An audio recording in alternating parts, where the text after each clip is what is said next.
स्वागत करती हूँ मैं आपका अपने चैनल अनिभा स्टडी पॉइंट में।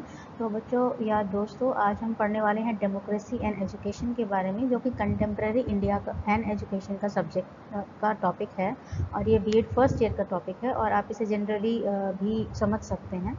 तो आज हम शुरू करते हैं। डेमोक्रेसी का मतलब हिंदी में लोकतंत्र और एजुकेशन का मतलब है शिक्षा।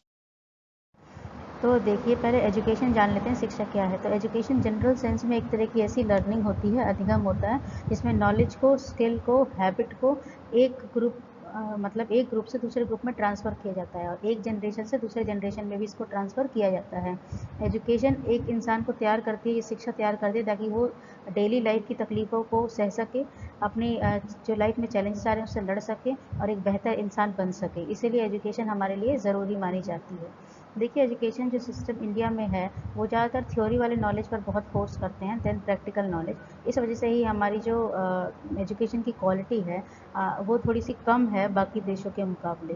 अब देखिए, एजुकेशन का फंक्शन क्या होता है। एक तो मैन को सिविलाइज बनाती है, सोसाइटी में रहने लायक बनाती है। दूसरा, उसकी नीड एडेप्शन मतलब उसको एनवायरनमेंट में एडजस्ट करने लायक बनाती है और उसकी ज़रूरतों को पूरा करती है। कैरेक्टर की डेवलपमेंट करती है, यानी चरित्र का निर्माण करती है। और इंडिविजुअलिटी, उसको इंडिविजुअल डिफरेंस वाला भाव देती है ताकि वो अपना विचार खुद व्यक्त कर सके।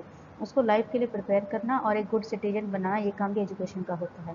प्रैक्टिकल नॉलेज देना काम की या काम की जगह की या एनवायरनमेंट की, और सोशल एफिशिएंसी को प्रमोट करना, यानी वो समाज में रहने लायक बने, इसके लिए भी एजुकेशन ही उसे तैयार करती है। अब देखिए, एजुकेशन कितने टाइप की होती है। तो एजुकेशन 3 टाइप की होती है, फॉर्मल, इनफॉर्मल और नॉन फॉर्मल।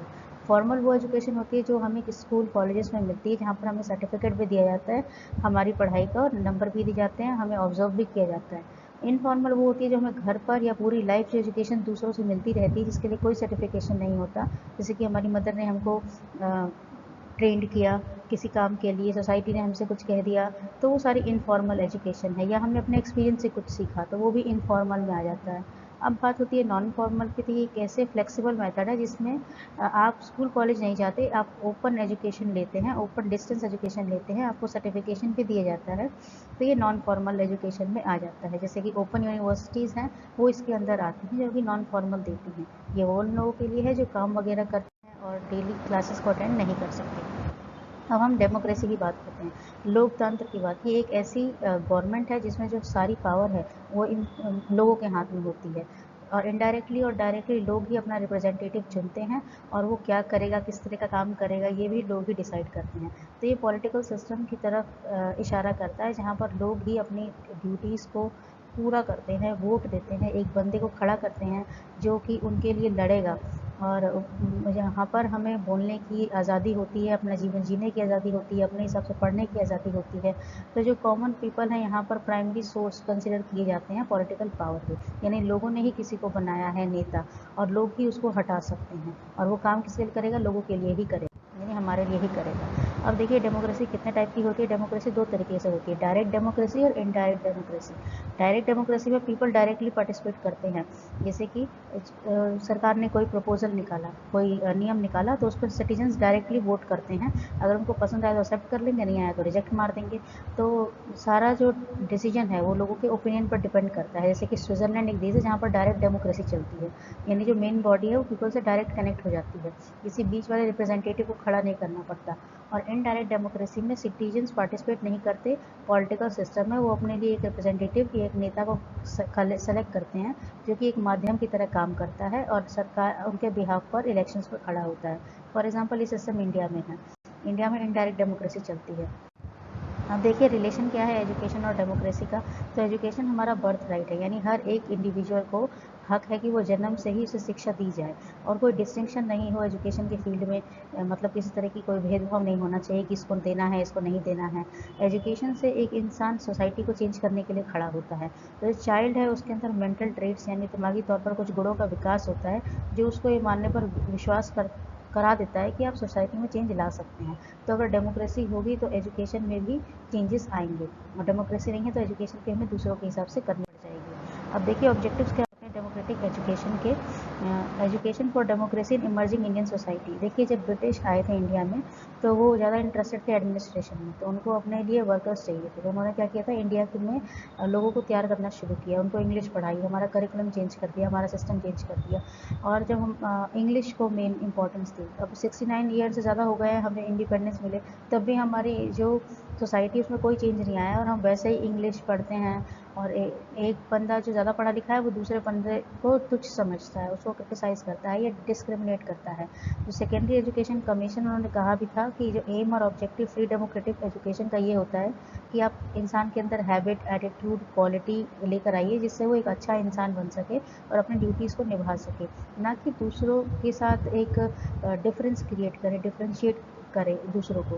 तो डेमोक्रेटिक एजुकेशन ऐसी होनी चाहिए, लेकिन लोगों ने इसको गलत वे में ही ले लिया और अंग्रेज़ों ने भी हमारा एजुकेशन सिस्टम बिगाड़ दिया। अब देखिए, education for democracy in emerging Indian society.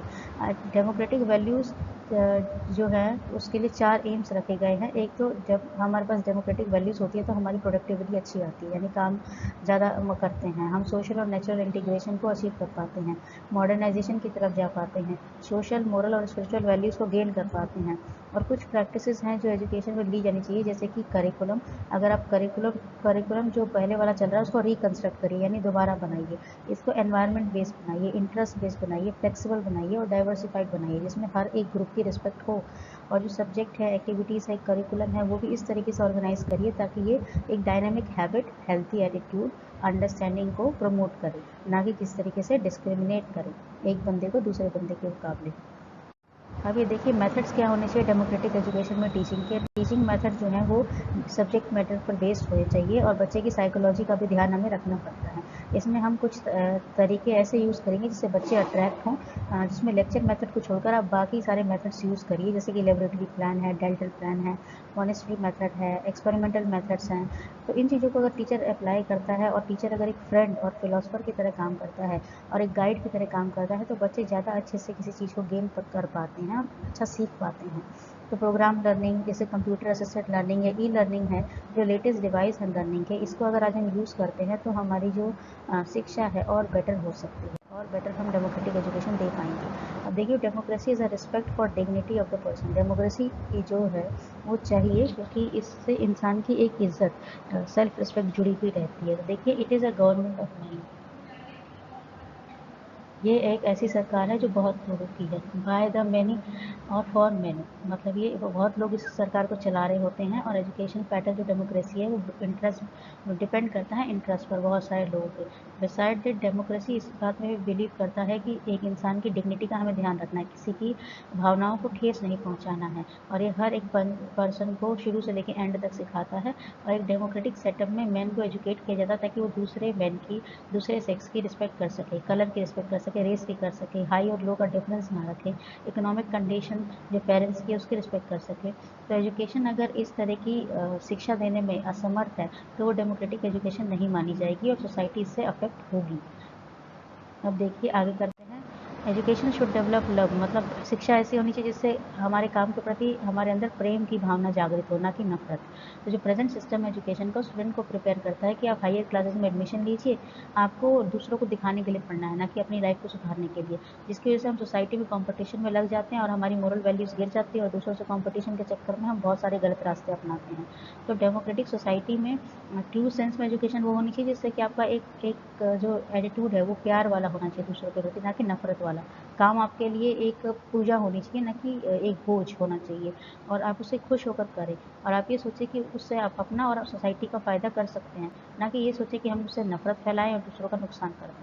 तो ये वाली भावना आपके अंदर नहीं होनी चाहिए। तो एजुकेशन अगर ऐसी है तो अच्छी है, नहीं तो बेकार है। अब देखिए, ट्रेनिंग कैसी होनी चाहिए डेमोक्रेटिक एजुकेशन में। वैदिक एज से जो इंडियंस है उनका मानना था कि जो गुरु होता है वो श्रेष्ठ होता है और बाकी लोग उसको फॉलो करते हैं। तो अगर गुरु अच्छा है तो शिष्य भी अच्छे होंगे, और अगर गुरु एजुकेटेड है तो शिष्य भी एजुकेटेड होंगे। और हिस्ट्री ने इस बात को रिकॉर्ड भी किया है कि जहाँ पर गुरु अच्छे हैं वहाँ पर शिष्य भी अच्छे हैं और देश उन्नति की तरफ गया है। लेकिन अगर अनएजुकेटेड लीडर है, जो पढ़ा लिखा नहीं है, जिसे खुद नहीं कुछ पता, और अगर वो हमारे देश को चला रहा है तो हमें हर तरीके से नुकसान होने वाला है, जैसे कि वेल्थ में, पैसों में, सोशल और इकोनॉमिक प्रोग्रेस में। तो इसलिए ज़रूरी है कि जो हमारा लीडर हो वो नॉर्मल सुपरमैन तो हो ही, कम से कम वो पढ़ा लिखा हो, सब कुछ पता हो और कंट्री को सेफ रास्ते पर ले जाए। जो एजुकेशन है डेमोक्रेसी में स्कोप देती है कि आप एक्सपीरियंस करिए चीज़ों को और आप पार्टिसिपेट करिए, सेल्फ एक्सप्रेशन दीजिए और डिस्कस करिए, तब आप एक अच्छे रास्ते पर जा सकते हैं, ना कि अपनी चला के। अब देखिए मेरिट और डिमेरिट क्या होते हैं एक डेमोक्रेटिक एजुकेशन के। मेरिट मतलब अच्छाई क्या है, तो equality is basic point. Democracy भी इक्वालिटी की बात करती है। इट इंश्योर करती है कि इक्वालिटी, लॉ के आगे सारे बराबर हैं। फेयर शेयर मतलब सबको बराबर हक मिलता है गवर्नमेंट प्रोसेस में। फ्रीडम ऑफ एक्सप्रेशन, सबको बोलने का अधिकार है। गारंटी स्टेबिलिटी की रहती है और गारंटी रहती है लेजिटिमेसी की गवर्नमेंट में। अब डीमेरिट क्या है, the interest of majority dominate the interest of minority, यानी जो हायर मेजॉरिटी है, जो जैसे कि अगर कोई अपर कास्ट है या जो इकोनॉमिक कंडीशन किसी की बहुत स्ट्रांग है, तो वो लो इकोनॉमिक कंडीशन वाले को डोमिनेट करता है। रिजल्ट सेटिस्फैक्ट्री नहीं मिलते, जैसे कि बहुत सारी जनता है जो अभी भी इलिटरेट है, तो उनके लिए बड़ा नुकसान है। स्लो इकोनॉमिक ग्रोथ हो रही है क्योंकि सब कोई अपने बारे में सोचता है, हम किसी की शेयर केयर करने में तो सोचते ही नहीं हैं, हम सोचते हैं बस हमारी ग्रोथ हो। रोल ऑफ जो मास मीडिया है उसने भी डोमिनेट कर दिया है और वो बेकार की न्यूज़ दिखाते रहते हैं, कई बार ज़रूरी न्यूज़ नहीं दिखाते हैं, तो बहुत सारे लोगों को पता ही नहीं रहता कि हमारे ये अधिकार भी हैं। आप देखिए एक जो स्टेटमेंट है, democracy is not a form of government. Democracy कोई गवर्नमेंट का रूप नहीं है, but a form of social organisation, मतलब सोसाइटी में एक ऑर्गेनाइजेशन का रूप है। तो ये विचार है, आई होप आपको पसंद आए and thank you very much. अगर आपको अच्छा लगा हो तो प्लीज़